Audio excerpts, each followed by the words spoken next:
The reason that I'm so passionate about behavior change is it's at the root of everything.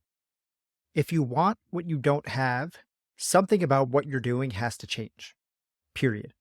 And if you don't want to change anything ever, then either you're in a perfect place in life or you've accepted where you're at. And in either case, kudos to you. But for the rest of us, we need change. And change is hard. It's kind of the whole point of the show.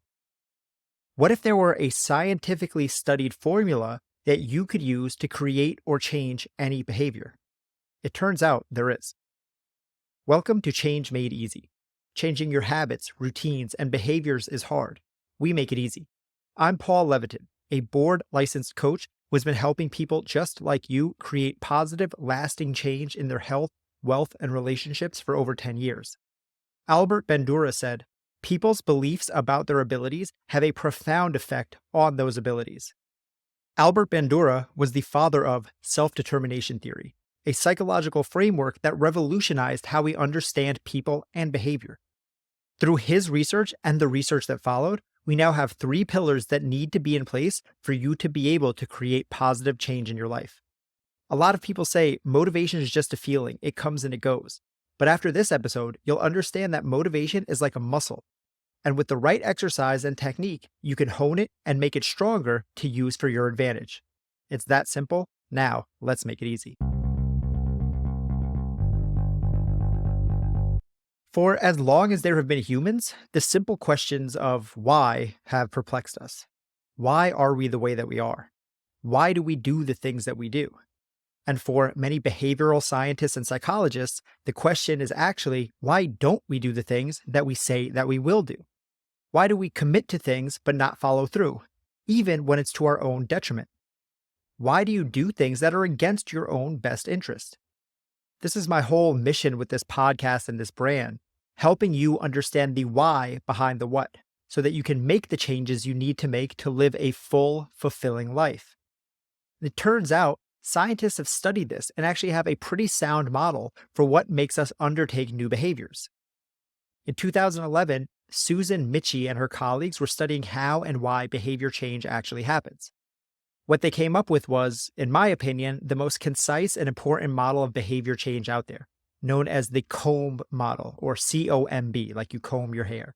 So the C.O.M.B model, C.O.M.B, stands for C, capability, O, opportunity, and M, motivation. And those 3 factors combine to change your B, behavior. So C-O-M-B. Capability refers to an individual's psychological and physical ability to participate in an activity. Opportunity is the external factors that make a behavior possible. And motivation is the conscious and unconscious cognitive processes that direct and inspire behavior. This model recognizes that behavior is influenced by many factors, and that behavior changes happen by modifying at least one of these 3 components. So importantly, all 3 pieces factor into creating change.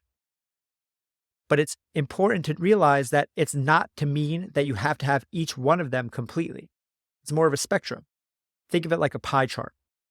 So sometimes it's 1/3, 1/3, 1/3. But sometimes it's a sliding scale. If you're lacking in one area, you can make up for it with more of another.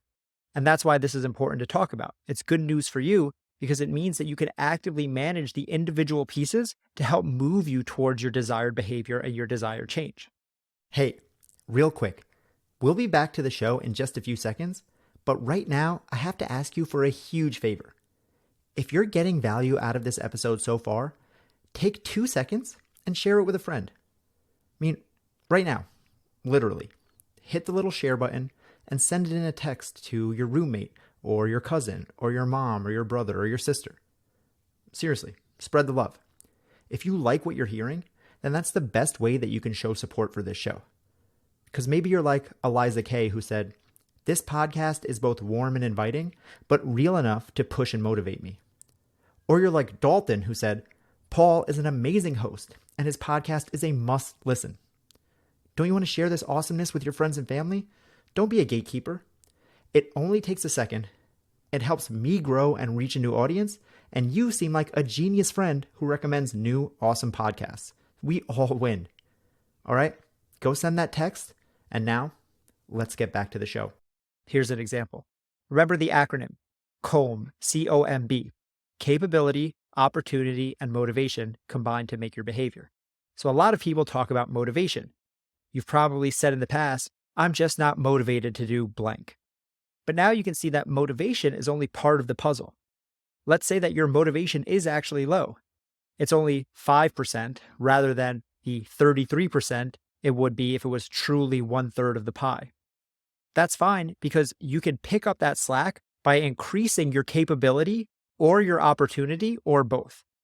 So let's break it down a little bit more. Capability, as defined by the original researchers, was an individual's psychological and physical ability to participate in an activity. So, exactly as it sounds, do you have the capacity, the capability to actually undertake the task at hand? And again, this is both physical and mental. So, to use a common example that you might be looking to improve, exercise habits. Capability is the literal physical ability to do the exercise. So if your goal is to run a marathon and you've never run before, that task is too big for you to undertake, so you literally don't have the capability or the capacity. And that would be something that would get in the way of you being able to achieve that goal. But that's assuming you're trying to run a marathon right out of the gate.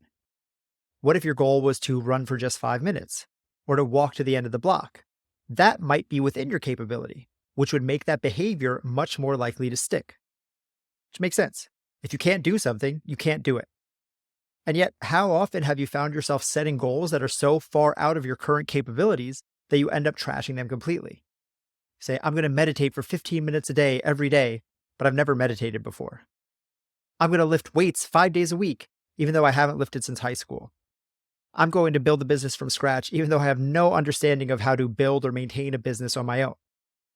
And that last one is a reminder that it's not just about physical ability. It's also about mental know-how. When you're lifting weights or climbing or playing tennis or even running, yes, it's important to physically have the strength to do the thing. But understanding form and technique is equally as important. And that's a big step that people skip over. Or if they try to skip over it, then they get frustrated when they don't understand why they aren't making progress and they aren't sticking to the goal. Because the fact of the matter is, knowledge is power. And this is not just in a hypothetical or metaphorical sense.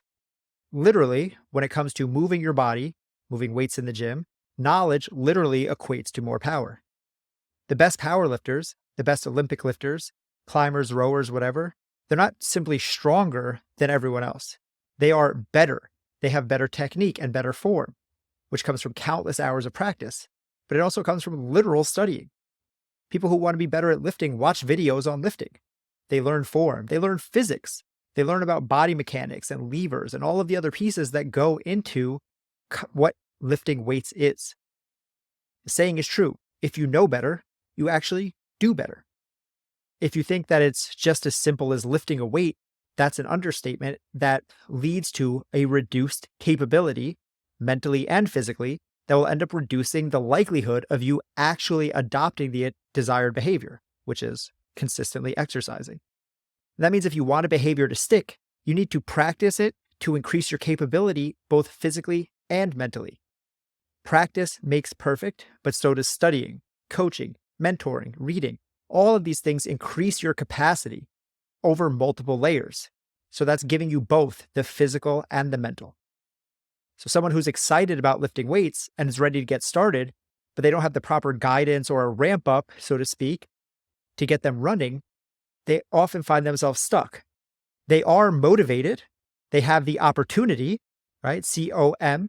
They have O and M, but they are lacking in the capability, C. So that's capability.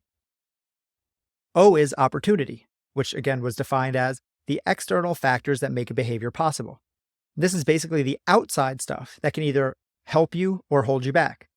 So these are things like your schedule, your job, where you live, your partner, even the weather, the election cycle, inflation, literally everything outside of you. Very often, people will get super pumped about creating a new change when they're really thinking about having the change, not doing the change. When I managed my gym, I had these conversations all the time. People would come in excited. They're like, all right, I'm ready. Let's do this. And they do a good workout and they feel good. And they're like, all right, I feel so good. I can't believe that I have never done this before. Like, I want to do this every day. But then reality sets in. Meetings run late. The kids need to get picked up from ballet class. There's traffic. The class you wanted to sign up for is full.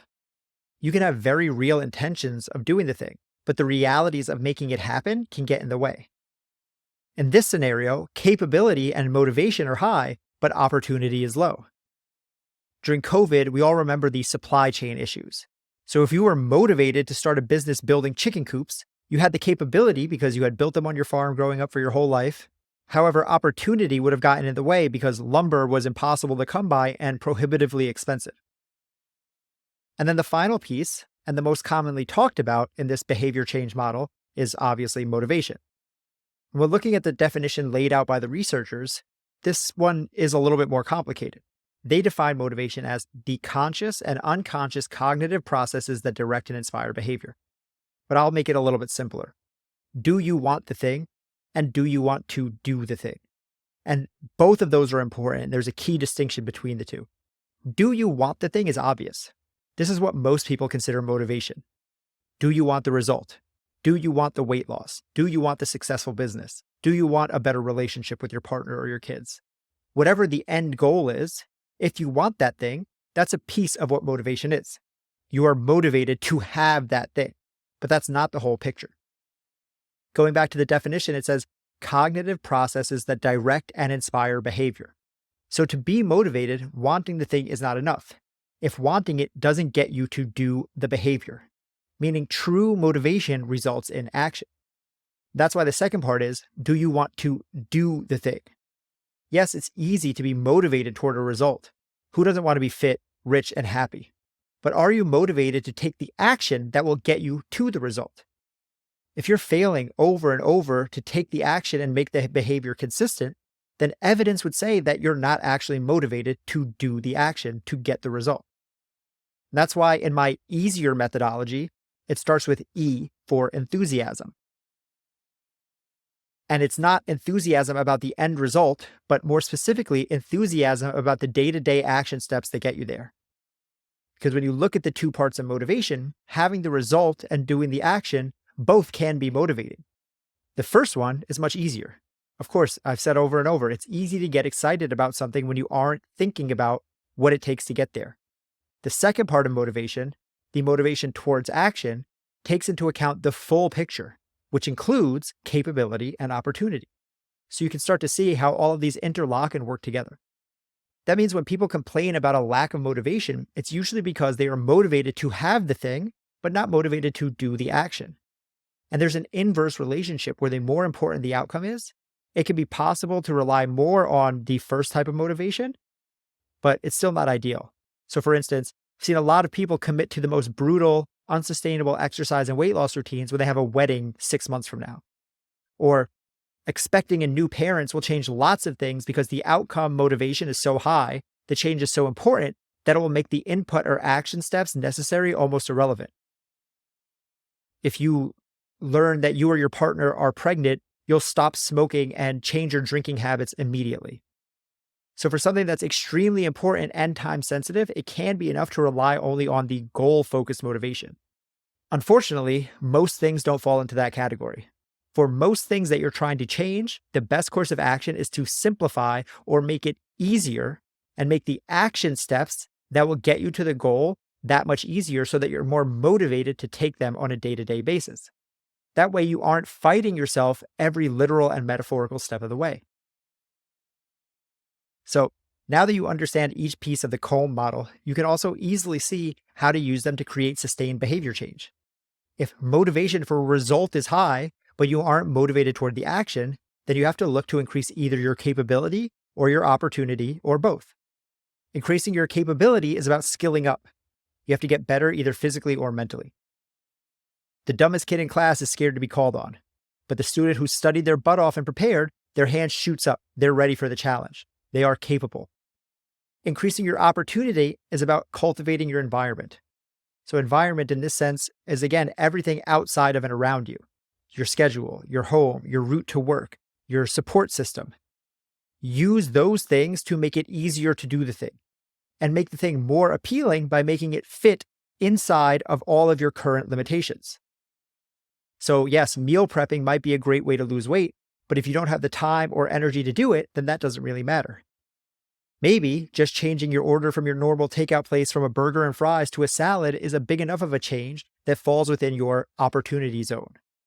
So your action step this week: take a behavior that you're trying to change and look at it through the C.O.M.B lens, especially if it's something you felt you just aren't quote unquote motivated about, and see if it's either C, capability, O, opportunity, or truly M, motivation that's getting in the way. Then you can reverse engineer it to make it easier, which will inherently increase your motivation and make you more likely to do the thing and show up for yourself.